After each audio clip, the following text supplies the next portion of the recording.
Warangal highway. Warangal highway అని చెప్పగానే first మనకు గుర్తొచ్చేది ఇండస్ట్రియల్ కారిడార్. అసలు మనకి వరంగల్ హైవేలో వచ్చే డెవలప్మెంట్స్ ఏంటి, అక్కడ ఏ ఇండస్ట్రీస్ రాబోతున్నాయో ఈరోజు ఈ వీడియో ద్వారా తెలుసుకుందాం.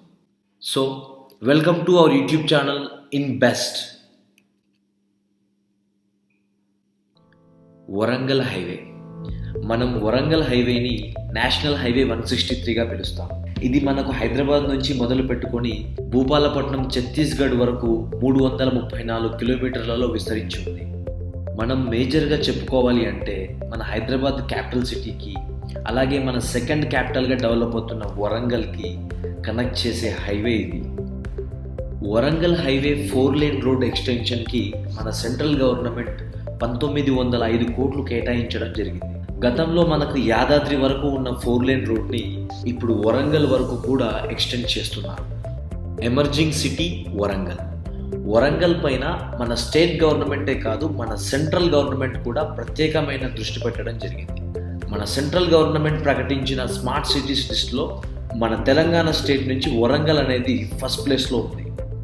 ఒక బాంబేకి పూణే ఉన్నట్టుగా, ఒక బెంగళూరుకి మైసూర్ ఎదిగొచ్చినట్టుగా మన హైదరాబాద్కి వరంగల్ అనేది ఆల్టర్నేట్ క్యాపిటల్గా డెవలప్ అవుతుంది. మనకి వరంగల్ హైవేలో కనిపించే first development AIIMS BB Nagar.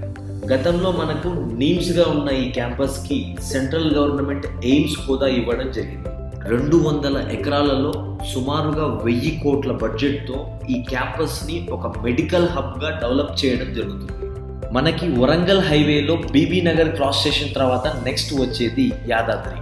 మనందరికీ తెలుసు, యాదాద్రి భువనగిరి సపరేట్ డిస్ట్రిక్ట్గా ఫామ్ అవడం. దీనికి తోడు మన తెలంగాణ గవర్నమెంట్ యాదాద్రికి 2000 కోట్ల బడ్జెట్ కేటాయించి పూర్తి స్థాయిలో ఒక టెంపుల్ సిటీగా ఏర్పాటు చేయడం జరుగుతుంది. Warangal highway industrial corridor. మనకి వరంగల్ హైవే పైన ఏ క్లస్టర్లో ఏ ఇండస్ట్రీస్ వస్తున్నాయో తెలుసుకుందాం.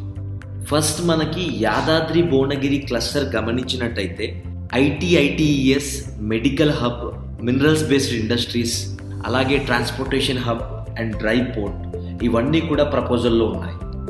నెక్స్ట్ మనకి జనగాం క్లస్టర్లో ఫుడ్ ప్రాసెసింగ్, అలాగే లెదర్ బేస్డ్ ఇండస్ట్రీస్ ప్రపోజల్లో ఉన్నాయి. అండ్ వరంగల్ క్లస్టర్లో మనం చూసినట్టయితే textile, IT ITES, education hub, agriculture based industries, ఇవన్నీ కూడా ప్రపోజల్లో ఉన్నాయి. మనకి వరంగల్ హైవేలో వచ్చే మేజర్ డెవలప్మెంట్గా ఈ టెక్స్టైల్ పార్క్ని చెప్పుకోవచ్చు. ఇది మనకు 1190 ఎకరాలలో సుమారుగా 11,000 కోట్ల ఎక్స్పెక్టెడ్ ఇన్వెస్ట్మెంట్తో ఏర్పాటు కానుంది. దీని ద్వారా మనకి డైరెక్ట్గా కావచ్చు, ఇండైరెక్ట్గా కావచ్చు 2 లక్షల మందికి ఎంప్లాయ్మెంట్ రానుంది. Warangal highway tourism.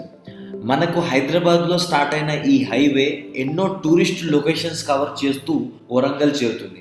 Bhuvanagiri, Yadadri, Kolanpaka, 1000 pillars temple, Ramappa temple, అలాగే లక్నవరం లేక్, ఇలాంటి మరెన్నో టూరిస్ట్ స్పాట్స్ని ఈ హైవే కలిగి ఉంది. ఓవరాల్గా మనం వరంగల్ హైవేని గమనించినట్టయితే ఫస్ట్ మనకు హైదరాబాద్ అనేది గట్కేసర్ వరకు విస్తరించి ఉంది. గట్కేసర్ నుంచి మనకి 12 కిలోమీటర్స్ రేడియస్లో బీబీ నగర్ ఎయిమ్స్ కావచ్చు, అక్కడి నుంచి 12 కిలోమీటర్స్ రేడియస్లో భువనగిరి హెడ్ క్వార్టర్ కావచ్చు, అక్కడి నుంచి 12 కిలోమీటర్స్ రేడియస్లో యాదాద్రి టెంపుల్ సిటీ కావచ్చు, అండ్ దాని తర్వాత ఆలేరు, దాని తర్వాత జనగాం ఇండస్ట్రియల్ క్లస్టర్, దాని తర్వాత గన్పూర్ లెదర్ పార్క్ కావచ్చు. ఇలా వరంగల్ వరకు కూడా ప్రతి 15 నుంచి 20 కిలోమీటర్ల రేడియస్లో ఒక టౌన్ కానీ, ఒక ప్రత్యేకమైన డెవలప్మెంట్ కానీ ఉండడం జరిగింది. దీనికి తోడు యాదాద్రి వరకు కూడా ఎంఎంటీఎస్ వస్తుండడంతో ఈ చుట్టుపక్కల లివింగ్ అట్మాస్ఫియర్ అనేది బాగా అభివృద్ధి చెందుతుంది. ఇవండి మనకు వరంగల్ హైవేలో వస్తున్న డెవలప్మెంట్స్. మన నెక్స్ట్ వీడియోలో మరొక ఏరియా చూస్ చేసుకొని ఆ ఏరియాలో వచ్చే డెవలప్మెంట్స్ గురించి డిస్కస్ చేద్దాం. అలాగే మీరు ఏదైనా ఏరియా మాకు సజెస్ట్ చేయాలనుకుంటే మా కామెంట్ బాక్స్లో తెలియజేయండి. Thank you friends, thank you for watching our video. Please subscribe to our YouTube channel in best for the best updates on real estate. Thank you friends. Thank you again. Jai Hind.